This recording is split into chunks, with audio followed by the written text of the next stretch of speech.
Hi there, welcome to Scrap and Coffee. We are continuing with the construction of a brag purse.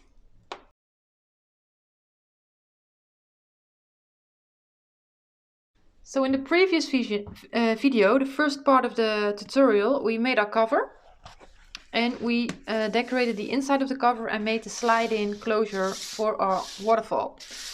So next thing I'm going to do is construct the actual waterfall. So I'm going to lay it to the side. And I've prepared some pieces because I don't want to bore you with making 6 pieces for the waterfall. So I've prepared some, but we will make some together as well.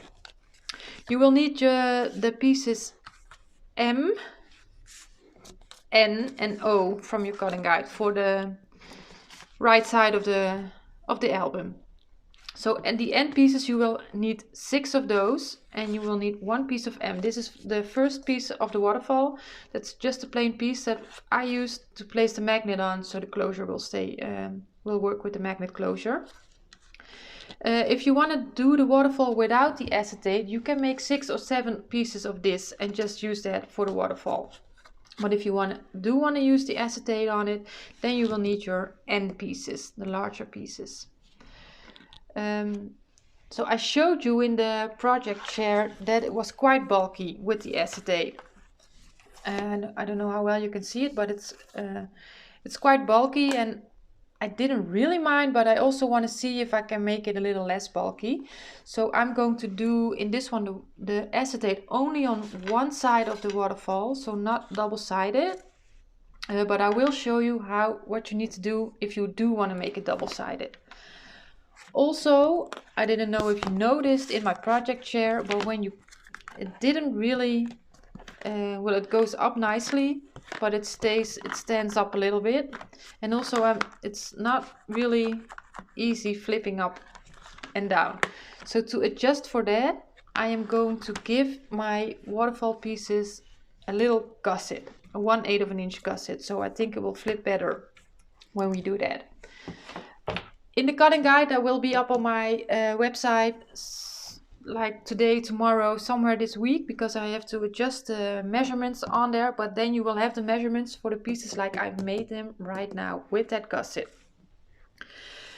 So for that pieces of the waterfall, we need our pieces N, and they measure, I believe it was 4 3/4 by 7 5/8 of an inch. And we have to score those pieces, and I will show you on one piece how I score them, because I like to fold towards the bumpy side as much as I can. So I take that in account when I score these pieces, because I want to fold them in 2 different ways. So if you don't mind just folding towards that dented side, then you don't have to go through all the fuss that I'm going through, but yeah, I just want to show you how I do it. So I'm lining up this piece with a 7 5 inch side on the top, and I'm just making sure that I'm in frame here. Yes. And I'm going to score at 1/2 inch. And I just always like to go over twice. And I'm going to score at 5/8 of an inch. So that's at 1/8 of an inch gusset. Then I'm going to turn the piece over. So now I'm looking at the bumpy side of these score marks that I've just made. Now I'm going to score at 3 7/8 of an inch.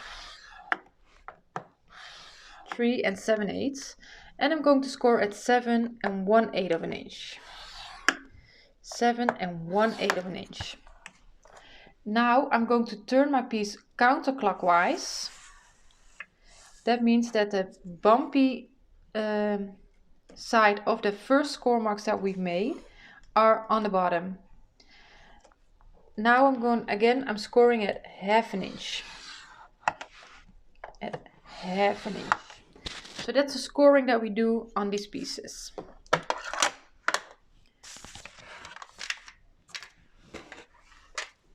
Let's get that out of the way. So now we are going to make our window for the acetate pocket. So if you're doing it on one side only, then I prefer that when my waterfall goes up, then the first thing that I will see is that acetate window, and then when I flip it, the back side will be no acetate window. So to get that, you will have your